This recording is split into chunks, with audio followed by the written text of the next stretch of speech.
Ikuti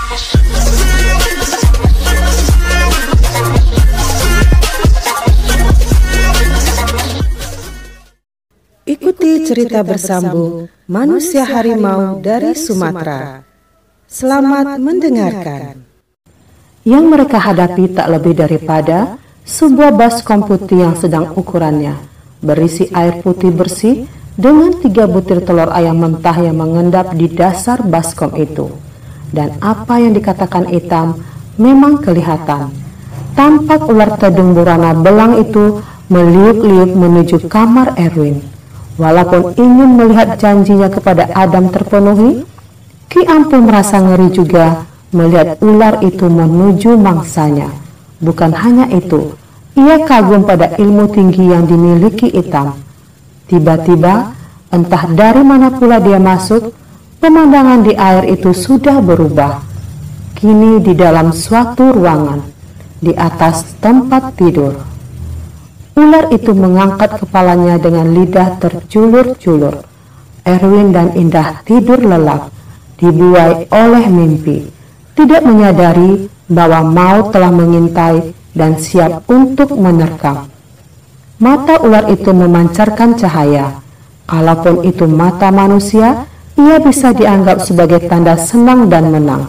Dia akan melaksanakan tugas, membunuh. Dia disuruh, pembunuhan yang akan dilakukannya. Ular itu menjalar lebih dekat. Sudah siap untuk naik ke tempat tidur, tetapi di waktu itu terdengar suatu suara bagaikan membentak. Bukan bentak suara manusia, tetapi suara harimau. Singkat dan hanya sekali. Bersama dengan itu, berdirilah di sana manusia harimau itu. Calubuk yang datang dari tempatnya di Tapanuli, kakinya yang berkuku menampar ular itu. Tetapi dia juga hati-hati karena dia tahu bahwa binatang itu sangat berbisa. Kalau sampai dia kena patuk, maka dia akan mati di sana. Tubuh harimau dengan kepala manusia. Ki Ampuh dan Hitam yang melihat semua kejadian ini di dalam baskom tersebut jadi terkejut. Hati Ki Ampuh berdebar. Inilah ayahnya, kata Ki Ampuh. Inilah yang kulawan di pesta tempo hari. Ular tedung dan manusia harimau itu bertarung, membuat Erwin dan istrinya terjaga dan segera mengetahui apa yang sedang berlangsung. Ayah, kata Erwin. Dia tahu bahwa ayahnya sedang mempertahankan kehidupannya dan istrinya. Benar sebagaimana janji ayahnya, dia akan selalu melindungi. Indah Hayati mau menjerit, tetapi mulutnya segera ditutup oleh Erwin. Jangan, nanti seisi rumah terbangun. Jangan mereka sampai mengetahui ini, kata Erwin. Ular tedung itu besar, panjangnya lebih dari 2 meter. Bisanya mematikan. Siapapun yang dipatuk ular ini pasti akan mati. Kalau tidak secepatnya mendapat obat yang mematikan bisa atau membatasinya sampai daerah jalar yang paling kecil. Berkatalah Calubuk, mengapa kau hendak membunuh anakku? Apa dosanya padamu? Pernahkah dia menyakitimu atau keluargamu? Kau pun tentu tahu bahwa aku hanya menerima dan harus melaksanakan perintah.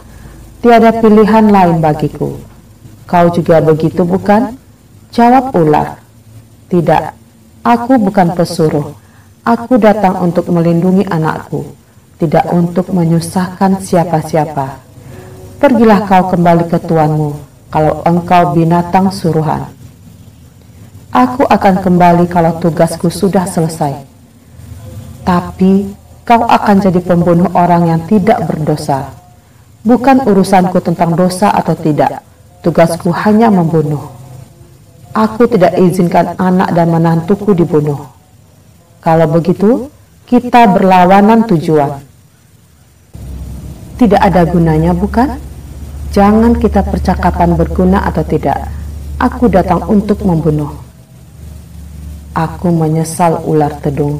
Kita jadi musuh. Salah satu di antara kita akan mati. Aku untuk menyelamatkan, kau untuk kejahatan. Tanpa memberikan kesempatan kepada Jalubuk berpidato terus, ia melompat bagaikan terbang hendak naik ke atas tempat tidur. Untunglah kaki depan manusia harimau itu sempat menampar perutnya sehingga ular itu terlempar lagi. Kini dia tidak memikirkan mangsa yang jadi tujuannya, tetapi menghadapi Jalubuk. Selama musuh ini masih hidup, dia akan dihalangi dan mungkin tidak akan dapat melaksanakan tugas. Kalau dia pulang tanpa hasil, dia akan disekap dalam peti dengan hanya satu lubang kecil untuk bernapas. Dia akan dibiarkan di sana tanpa makan dan minum sebagai hukuman atas kegagalannya. Manakala dia mendekati kematian, barulah dia akan diberi air oleh Itam. Ular Tedung ini memang sudah sepenuhnya di bawah kekuasaan Itam. Dia takut kepada majikannya, melebihi takut seorang budak kepada pemiliknya. Tak pernah terpikir olehnya untuk lari, tak pernah teringat olehnya untuk membunuh saja Itam yang tajam dan tak kenal kemanusiaan itu. Sudah berkali-kali dia melakukan tugas. Tiap kali berhasil, dia akan diberi beberapa butir telur. Pernah satu kali dia hanya setengah berhasil. Orang yang harus dibunuhnya tidak sampai mati. Sempat pula tertolong. Lebih dari 7 hari dia dihukum. Tanpa air, tanpa makan. Sampai dia lemas hampir mati. Kini dia berhadapan dengan musuh yang tidak boleh dianggap enteng. Tapi buat dia tiada pilihan. Kalau dia pergi tanpa hasil, dia akan dihukum. Kalau Jalubuk lebih unggul, dia akan mati. Lebih baik mati dalam bertarung daripada dihukum oleh majikan yang tidak disukainya, tetapi tidak dapat dilawannya. Itam dan Ki Ampuh terus melihat semua kejadian di dalam mangkok putih berisi air jernih di hadapan mereka. Kedua orang berilmu itu memperhatikan dengan tegang. Tak ubahnya, penonton melihat jagoan mereka sedang menghadapi musuh. Kalau Jalubuk membunuh ularmu bagaimana, Itam? Tanya Ki Ampuh. Tidak mungkin, dia cepat, mudah mengalahkan semua pukulan setan yang jauh lebih besar dari dia itu. Ularku menunggu saat yang terbaik untuk memberi terkaman yang akan mematikan.